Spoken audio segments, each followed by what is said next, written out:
Assalamualaikum warahmatullahi wabarakatuh. Waalaikumsalam warahmatullahi wabarakatuh.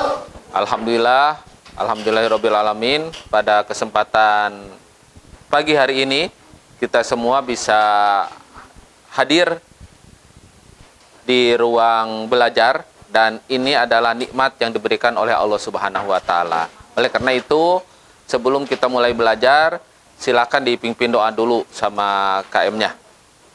Istinaran Bismillahirrahmanirrahim. Allahumma nawwir qulubana binuri hidayatika kama nawwartal arda binuri syamsika abadan abada. Raditu billahi rabba wa bil islami dina wa bi muhammadin nabiyya wa rasula. Rabbi jidni ilman warzuqni fahman wa arinal haqqo haqqan warzuqna ittiba'ah wa arinal batila batila warzuqna ijtinabah birahmatika ya arhamar rahimin. Hadir semua? Siapa yang nggak hadir? Ada yang sakit? Ada. Siapa? Ya. Oke. Oke. Ya. Oh, jingga. Nah. Ya, kita doakan yang sakit, mudah-mudahan cepat disembuhkan dan bisa belajar bersama-sama kita di kelas ini. Amin ya robbal alamin. Oke, materi selanjutnya kita masuk ke materi terakhir di akidah akhlak. Kita di akidah akhlak masuk di materi yang terakhir, yaitu bab 10 tentang sifat serakah dan kikir. Nah, sifat serakah dan kikir. Oke, kikir. Namun sebelum disampaikan penjelasannya, nah, serakah dan kikir. Kalau berbicara serakah, apa yang dibayangkan tentang serakah? Apa yang sudah tahu? Hah? Tidak mau berbagi. Oke. Mementingkan diri sendiri. Nah, itu serakah gitu kan. Serakah itu selalu ingin memperkaya diri sendiri, tidak peduli terhadap orang lain dan sebagainya. Silakan diperhatikan dulu nanti hal-hal yang akan dibahas di materi ini. Tayangan sekilas.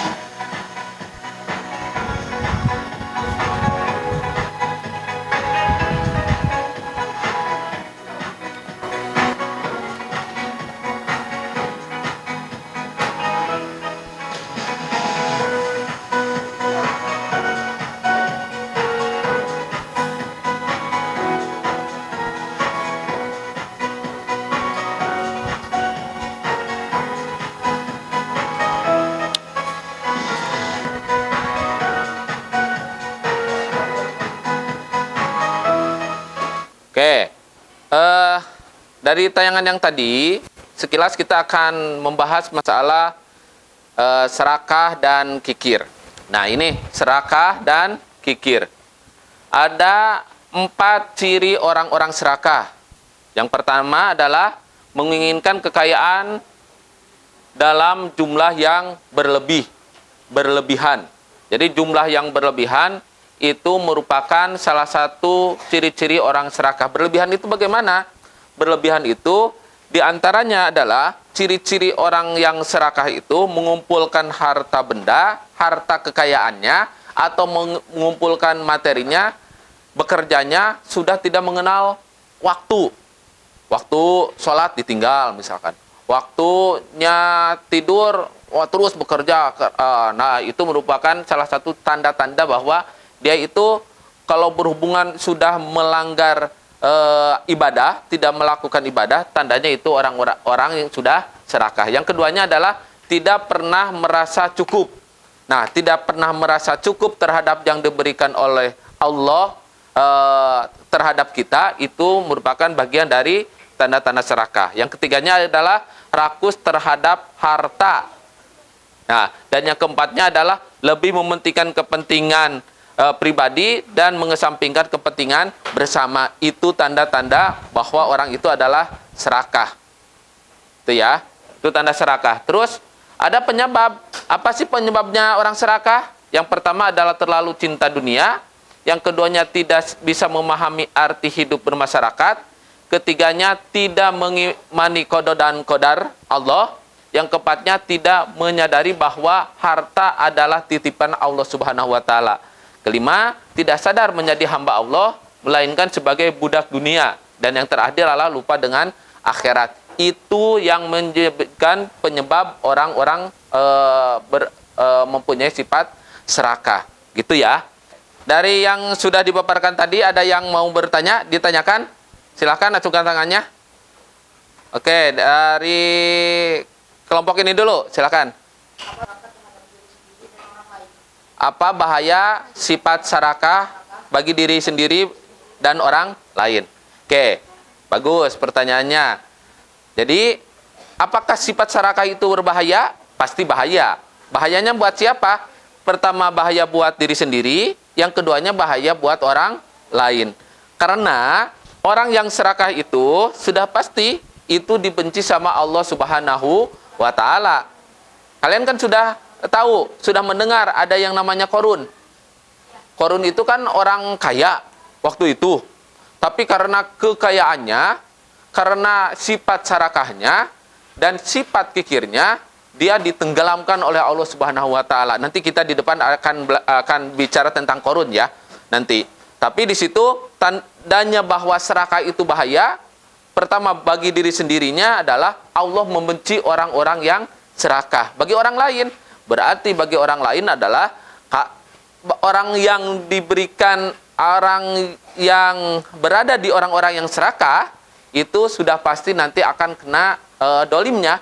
Jadi orang yang serakah itu sama saja dengan mendolimi orang lain. Dolim terhadap orang lain, karena di harta orang yang kaya itu ada hak bagi orang lain. Di harta kita itu ada hak orang lain. Oke, itu ya yang pertama. Terus ada yang lain mau tanyakan?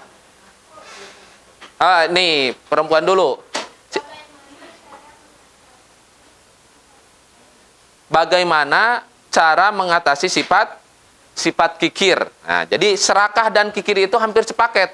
Bagaimana cara mengatasi sifat kikir? Mengatasinya, nih sifat kikir nih. Bagaimana cara mengatasi sifat kikir itu adalah dengan cara berlatih dari sekarang.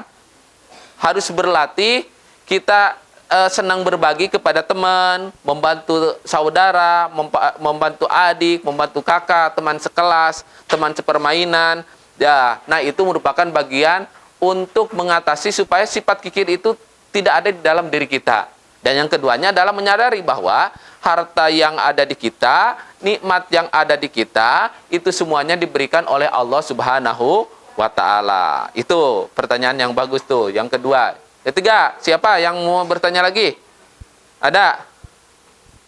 Siapa?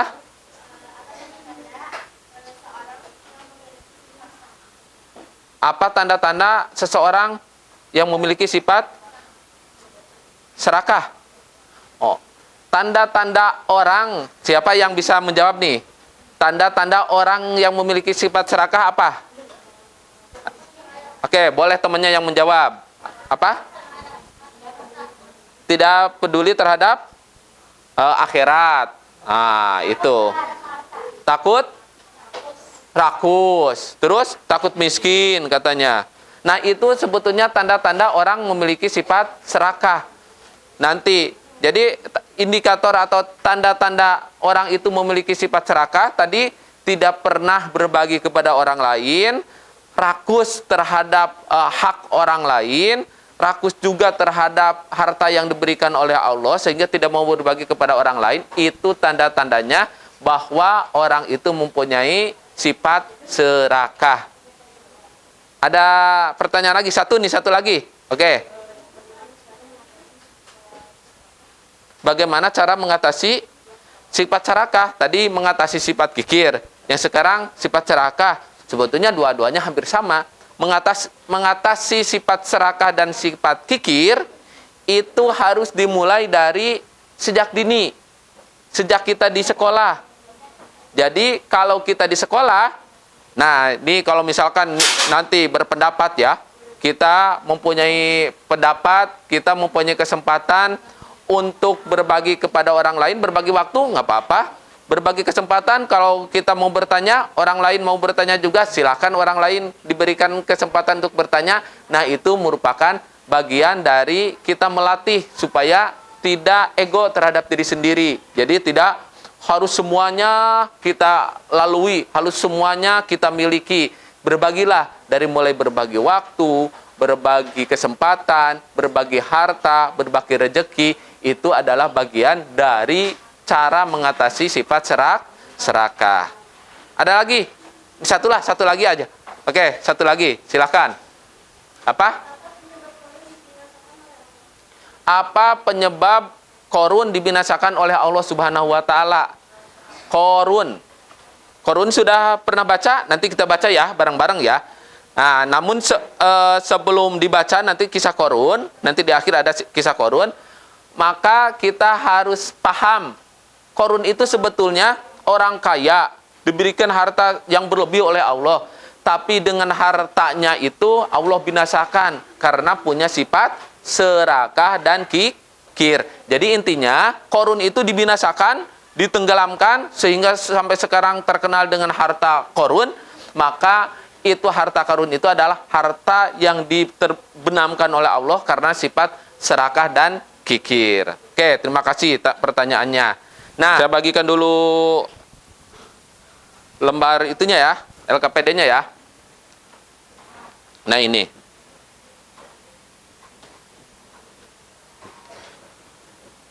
Ini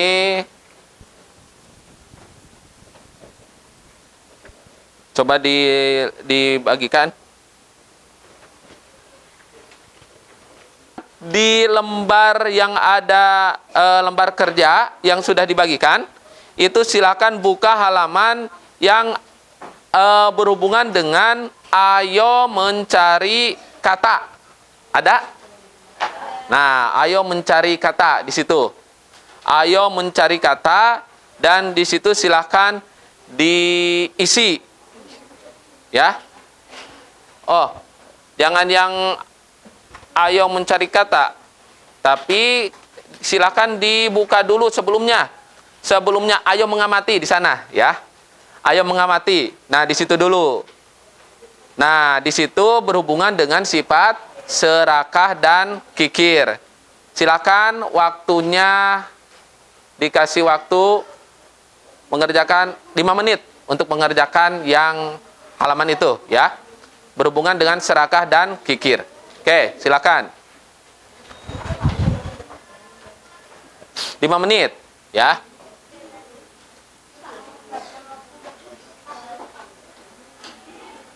Oke. Yang sudah? Ada yang sudah? Kalau yang sudah, walaupun sebelum 5 menit, silakan dikumpulkan.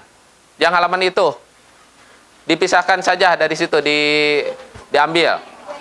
Diambil saja lembaran yang satunya itu. Ya, dibawa ke sini, ayo. Oke. Silakan dikumpulkan. Kumpulkan dulu semua, nggak apa-apa. Kumpulkan.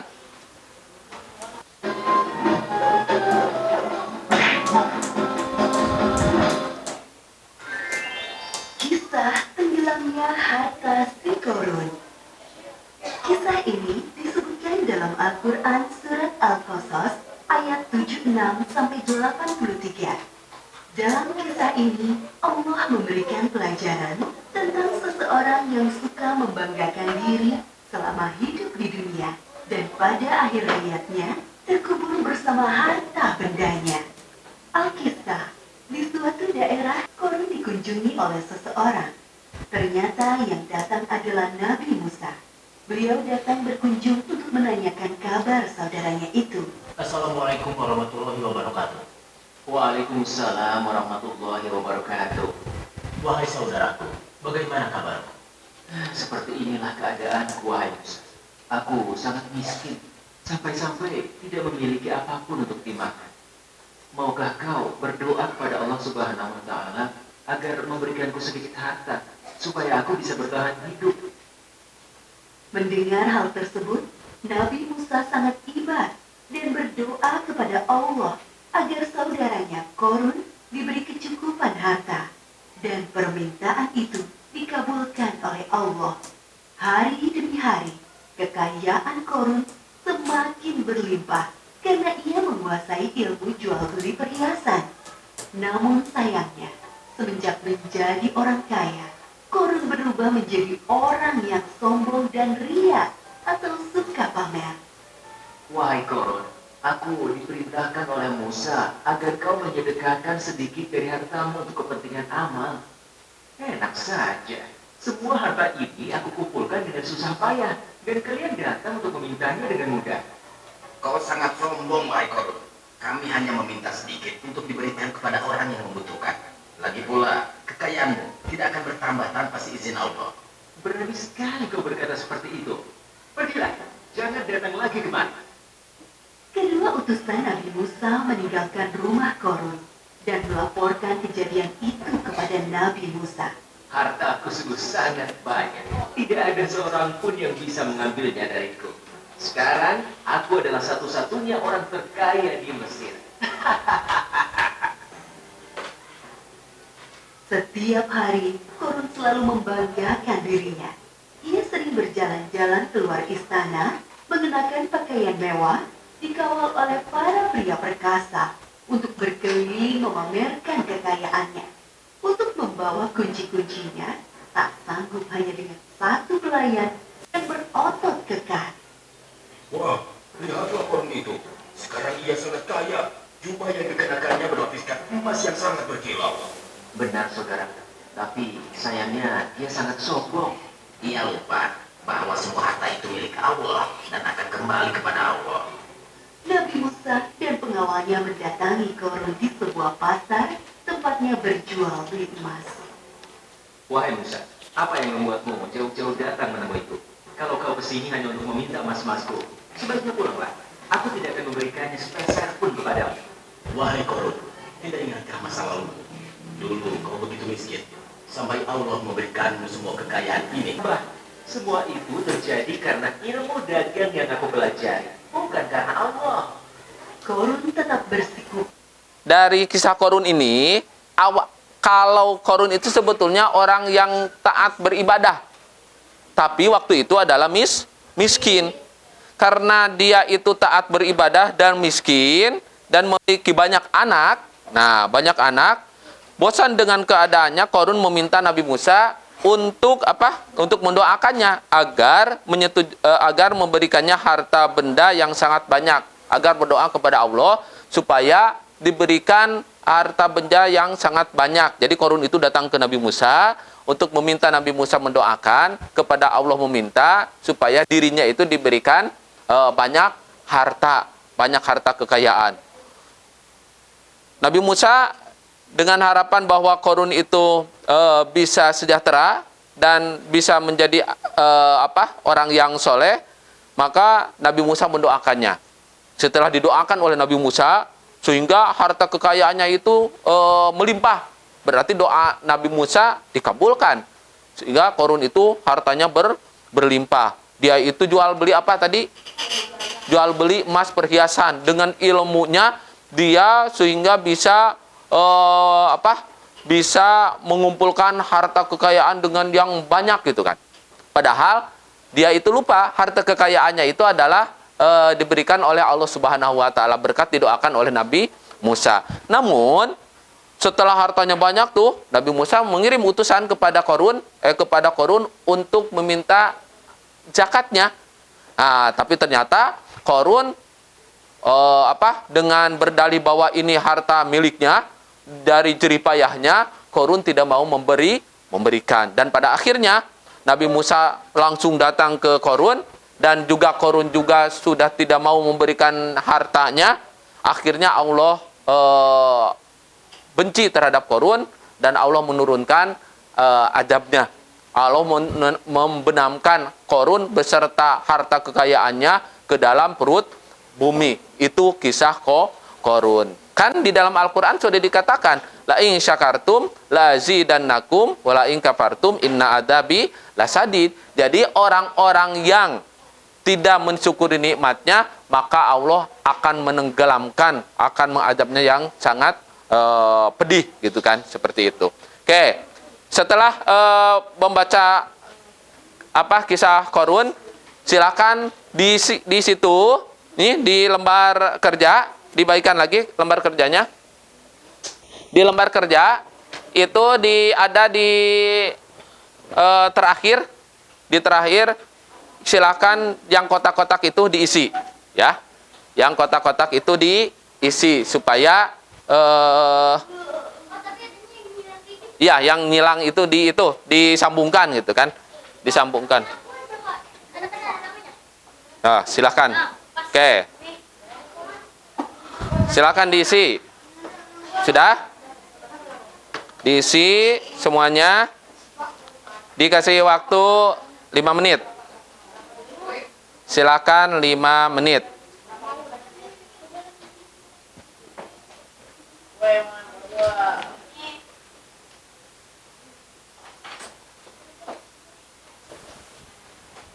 Ya, ini silakan dilihat lembarannya.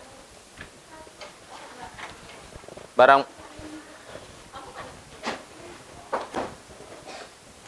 silakan. Ya. Oke, siap. 5 menit sudah.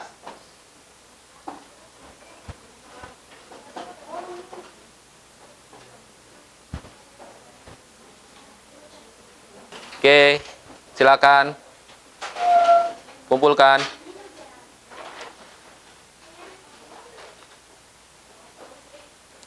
Ya.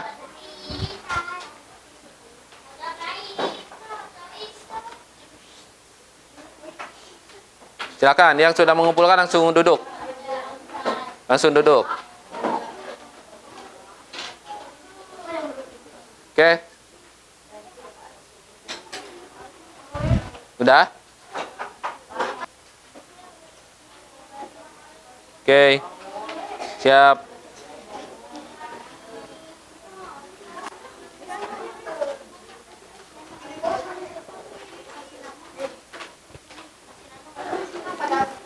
Ya.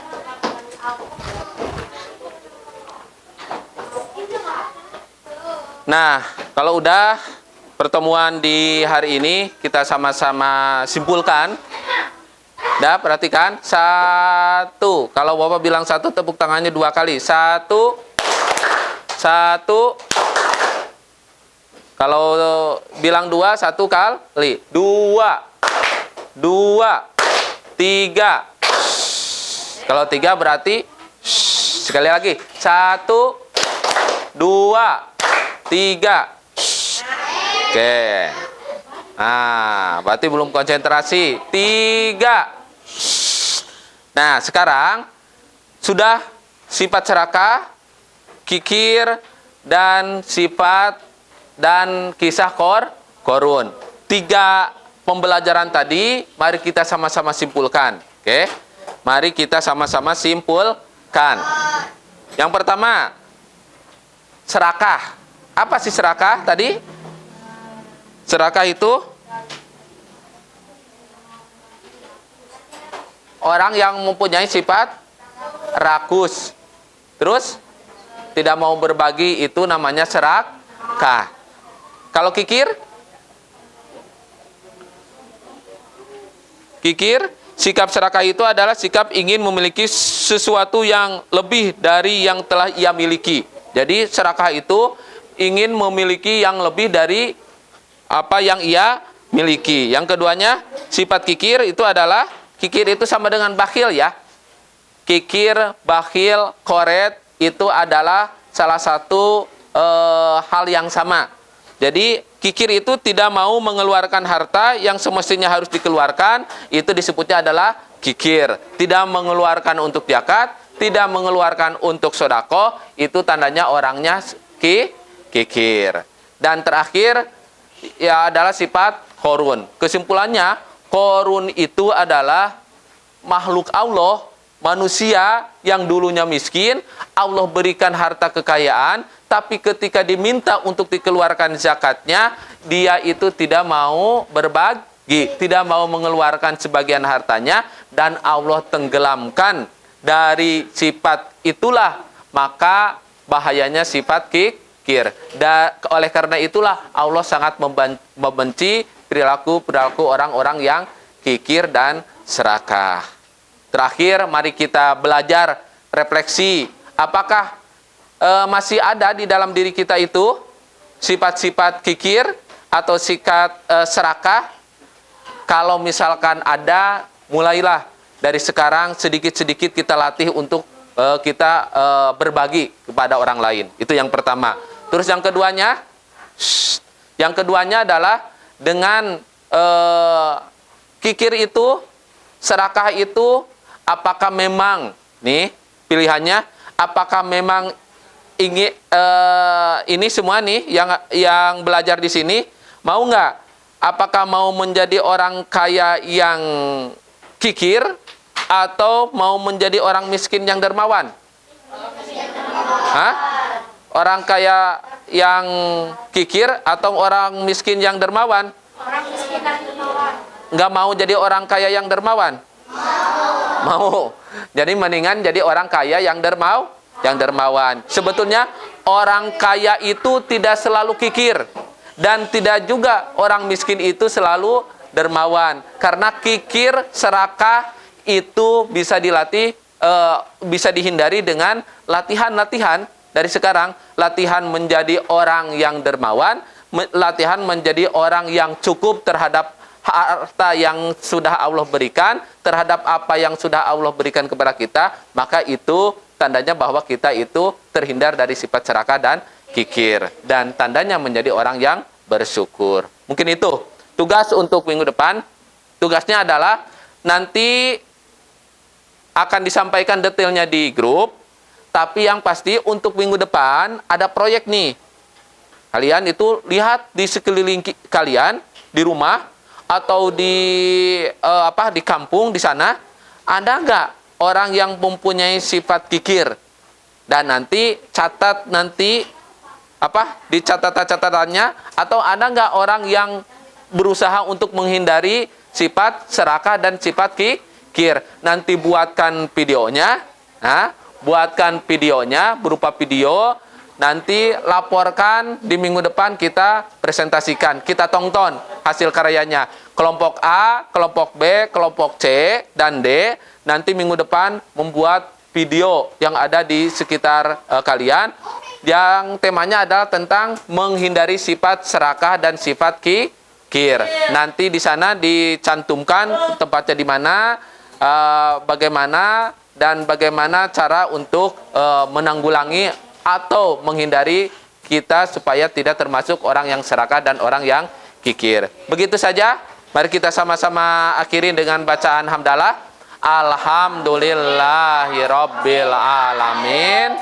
Demikian, billahi taufiq wa hidayah. Wassalamualaikum warahmatullahi wabarakatuh. Oke, silakan disiapkan. Bismillahirrahmanirrahim. Kita berdoa.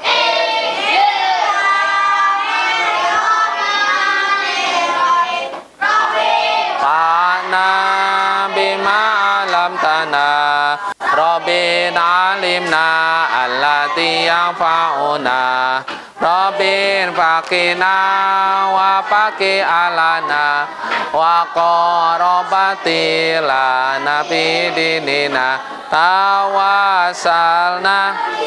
alumin tawasalna bitalimin antarjukona wasi'a wa antarjuko amanan amin Reha wa mursaha inna rabbil ghafurur rahim